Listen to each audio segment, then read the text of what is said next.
everyone. Welcome to Here We Are, Brattleboro's community talk show. I'm Wendy O'Connell, and we're here today with Rhianna Kendrick. She's a local girl. She was born and raised here, and she is currently the Director of Operations at Groundworks Collective. So thank you for being on the show, Rhianna. Thanks, Wendy. Yes, and thank you for helping me to try to remember all of those words in the line. That's a lot of them. It is a lot of them. Yeah, we're really glad you're here, and we're going to talk about Groundworks and the different parts of Groundworks and what you do. But I'd love to start first with you being a local girl. Sure. And you're from Putney. I am. Yep, I grew up in Putney. I've lived in Brattleboro for over a decade. Mm-hmm. I've raised my daughter here who goes to school in Brattleboro. So about as local as you can get, I guess. Yeah, you were born in Vermont. I actually was born in Greenfield, Massachusetts, but I try not to admit that because then you're not a local, apparently.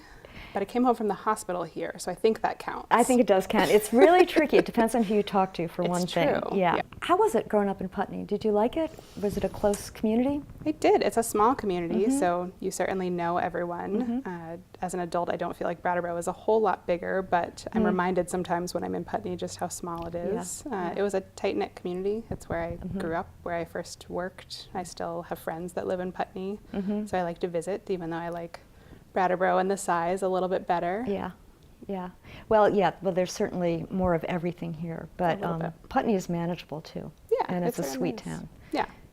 And so what kinds of things did you do in school? I played sports. I played basketball all of my life. I played soccer. That was a big focus for me. I volunteered from a young age with Putney Family Services, so I was really interested in that and had a bunch of neat projects that I did with them, which I think led to getting into early education. And I worked back in the day when Putney Family Daycare was still open. I was 14 when I started as an assistant, and then worked quite a bit. I used to work all summer at the daycare, and I loved that job. Yeah. I initially worked in Putney it was the first Head Start classroom in a school in Vermont, and that was the program in Putney. And so our classroom was in the same school that I had grown up in and gone to school in.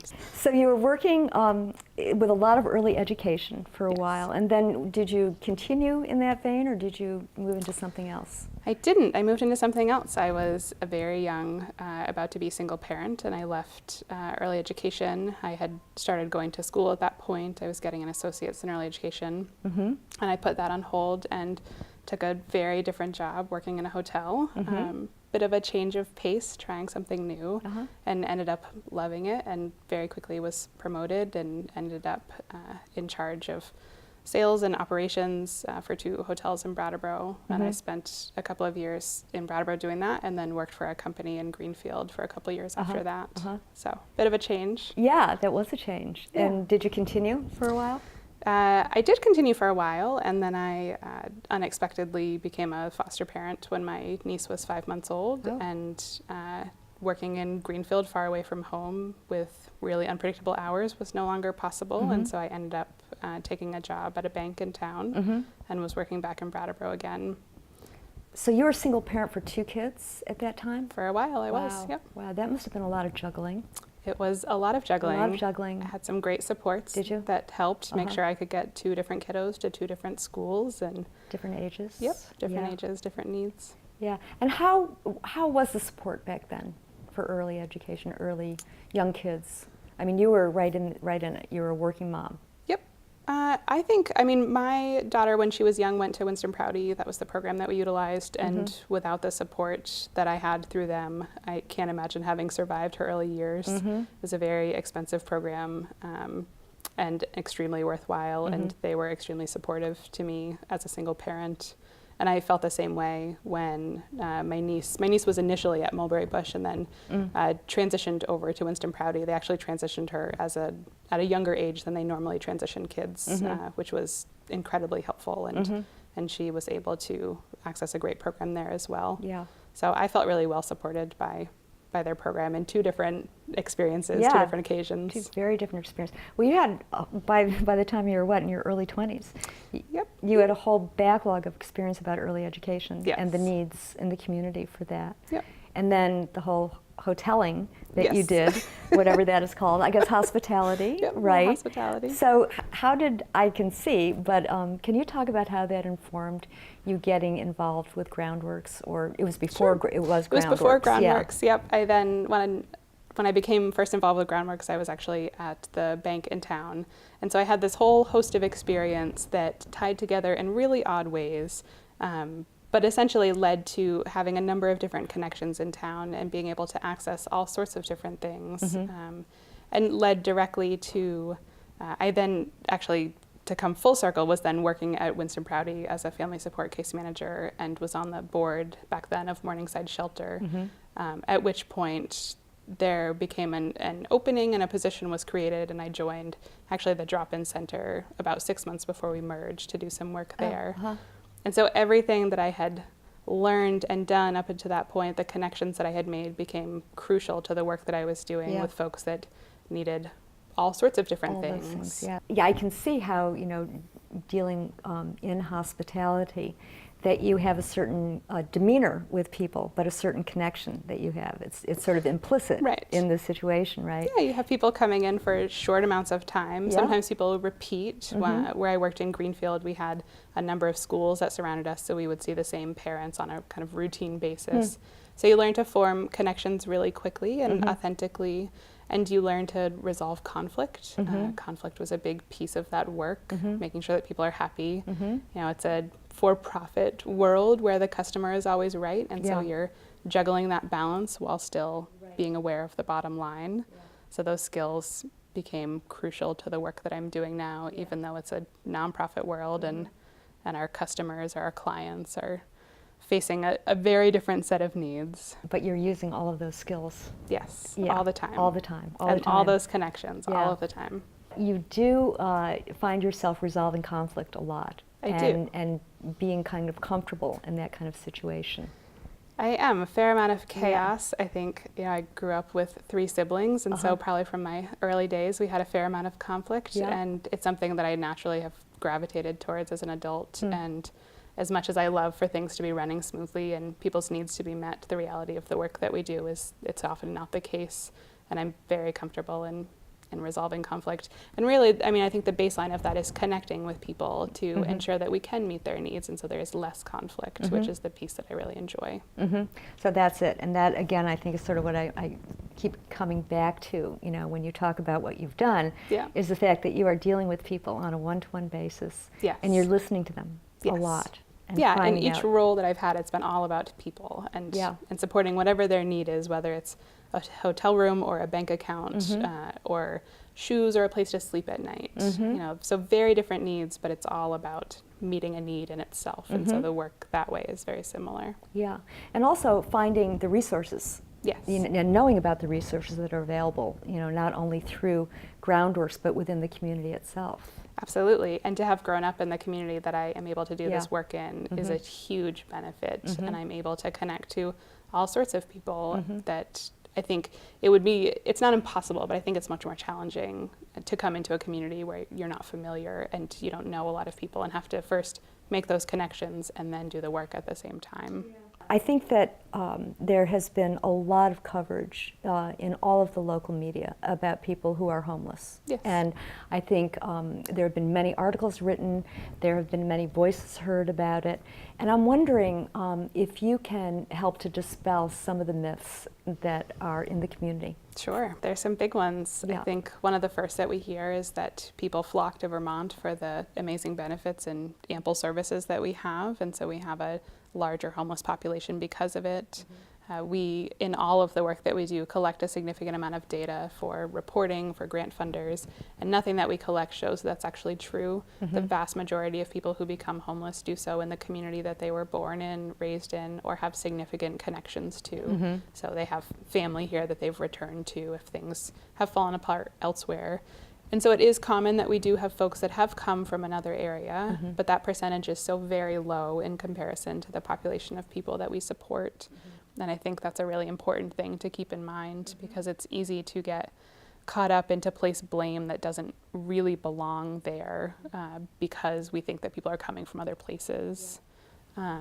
Another common one is that folks who are homeless are all mentally ill or using drugs. That's a common one that we hear. Also not necessarily true. It's hard to say when folks are homeless and also using substances which came first. And sometimes it could be either or. And so we do have folks that are struggling significantly, and they may turn to substances, and they may have underlying mental health concerns, but those are not necessarily precipitators for people becoming homeless. I think those are really the two biggest that we hear most commonly. And so you're seeing mostly local people who are coming to you for their needs.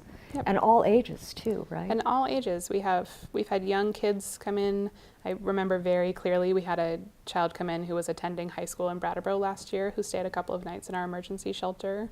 That's fairly uncommon, but what not age was unheard that? of. 17. Yeah. Yep. And we've seen as old.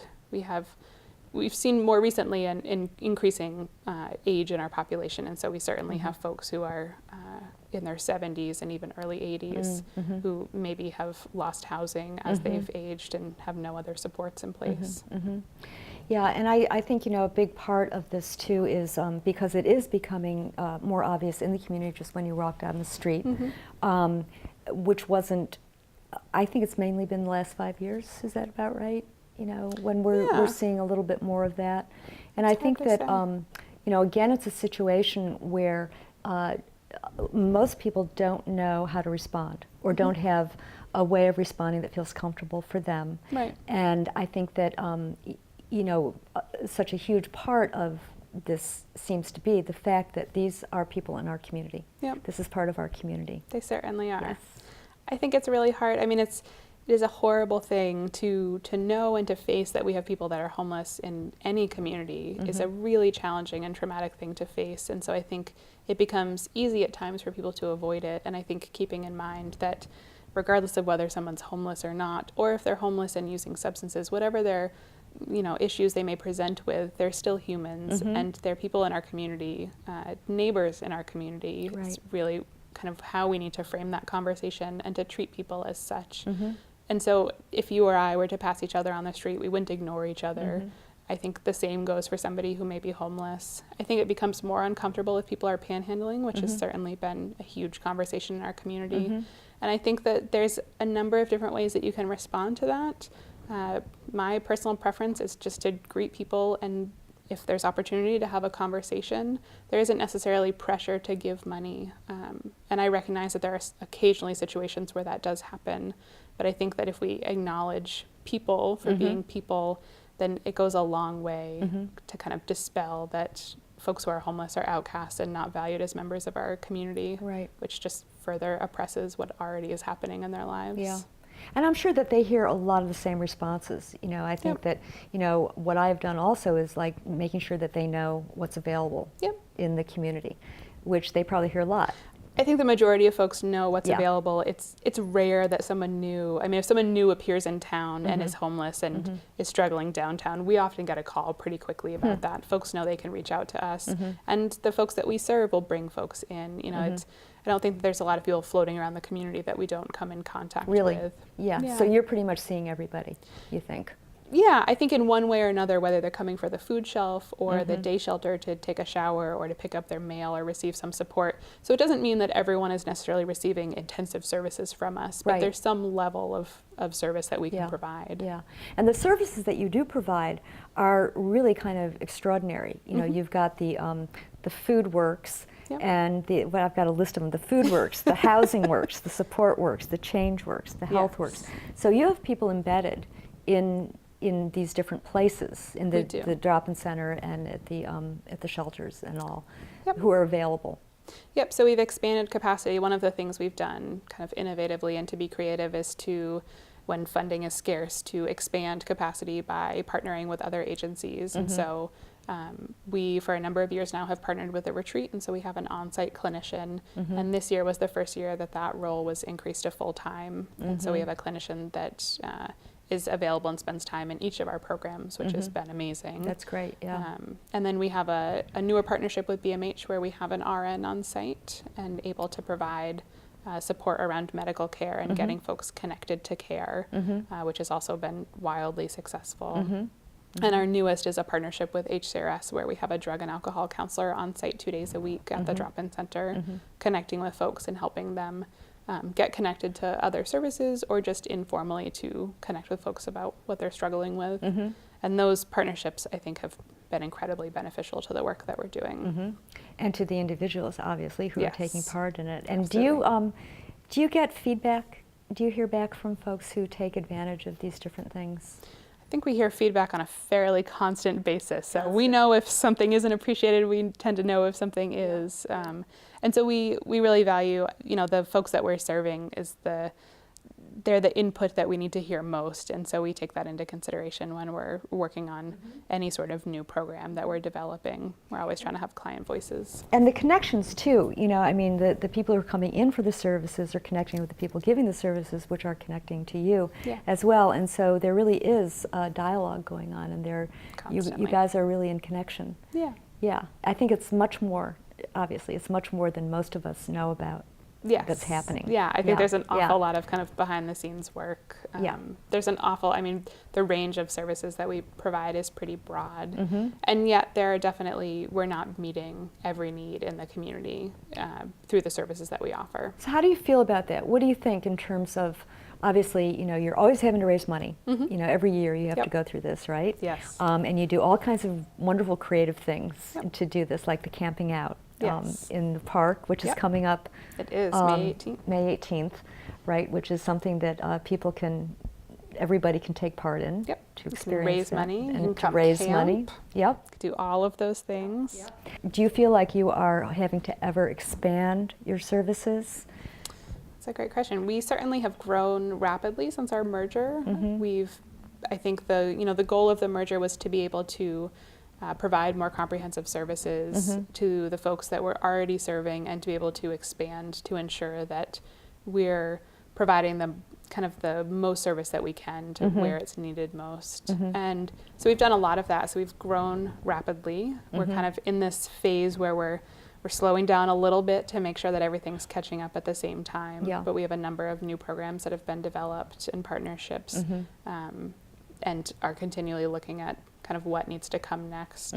So we've just finished it's been our first 3 years of our merger. We have a strategic plan that we're about to update and look at what comes next. What do we need to focus on next?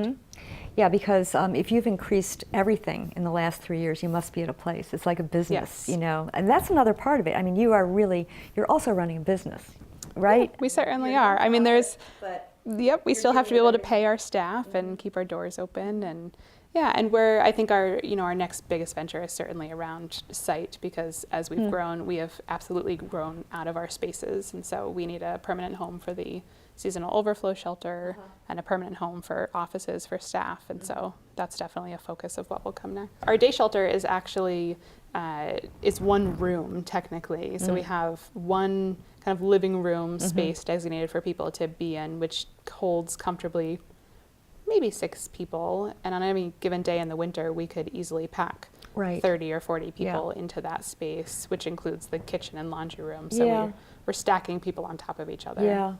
What would your dream facility be? That's a great question. We're talking about that now. Oh, are you? I think my dream is to have enough space that we're able to meet people's needs and to give them space to comfortably be, but also continue to really be focused on housing people long-term in the community. I mean, that's the goal, is not to build some sort of space for people to be homeless for any length of time. The goal is really to focus on the longer-term solution. Right, and so that would take a lot of creative thinking. Yes. And is that what's happening out on Putney Road, the old Lamplighter? Yep, so the old Lamplighter is the Great River Terrace project that Wyndham Windsor has created, and Groundworks and HCRS are partnering with to provide services on site. And so that's a permanent supportive housing model. Which is an evidence-based model that shows that services on site and affordable rentals with subsidies create the best long-term outcomes. And so we're really excited. We're starting to look at tenant selection for that property, which is slated to move the first tenants in for July 1st. Oh wow, that's very soon. It's very soon. It's incredibly exciting for this community. And these are individual small apartments, is that right? They are, yep. They're all self-contained, so they have a kitchen and bathroom and bedroom.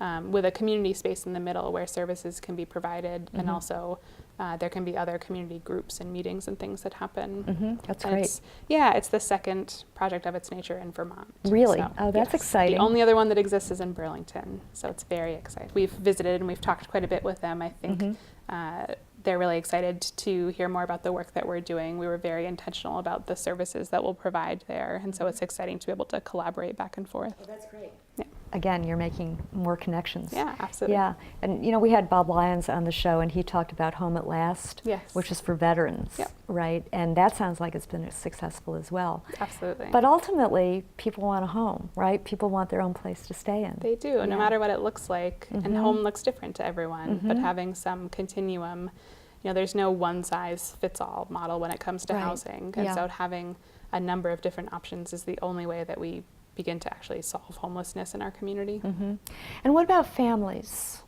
How are you addressing that? So we work with some families as an agency. There are a number of other agencies, Winston Prouty, Youth Services, HCRS, that are also doing work with families. And I think as a community, we've seen less families. I certainly have in the few years that I've been at Groundworks. I think those numbers have decreased, and mainly I think there's been more supports in place for families that are at risk, making sure that we're protecting children so that we're not raising the next generation that's going to struggle immensely. Right. I'm sure that people walk in the door with all kinds of different things. You never know what's going to happen, right? You never do. No 2 days are the same, Yeah. for sure. Yeah. And are you kind of in, you did talk a little bit about being in crisis mode a lot and being able to maneuver and how does that work? I think a lot of the work that we do is around crisis and triage. Folks who are homeless without a stable place to be are in survival mode, and so they're in their own crisis. Right. And so then to bring multiple people together in a state of crisis together, a lot of the work that we do is to find short-term solutions and at the same time keeping our eye on kind of the long-term solution for folks and creating goals and working towards those things. But it means that we do intensely stressful work on a daily basis. Yes. And need to make sure that our staff are supported and the folks that we serve are supported in that. Do you do a lot of crisis training there with your staff? We do, so we use external trainers, we do internal trainings, we have policies and procedures around different things that come up. I think it's a constantly evolving process and practice of the work that we do. And I would think people who are coming to you for employment have spent time in this world too, and so they have some kind of They definitely, experience. Yeah, people either have some level of experience or education or combination of both, and are really excited and interested in doing this work in a pretty creative way. And do you get a lot of different ages coming in to work for you? We do. We have a pretty broad range. Yeah. And how about opioids in the community? Yep. In your day-to-day life there at the drop-in center? Yeah, I would say it's probably the biggest change since I started with Groundworks. We've seen an evolution of the opioid crisis affect us directly, and so a number of our clients are struggling at any given moment. We've supported clients who have overdosed and are in need of treatment, or folks that are kind of not at that point and maybe thinking about it in the future. So it's been a really challenging struggle to figure out the best way to support folks and also to support staff who are watching something that is really horrific.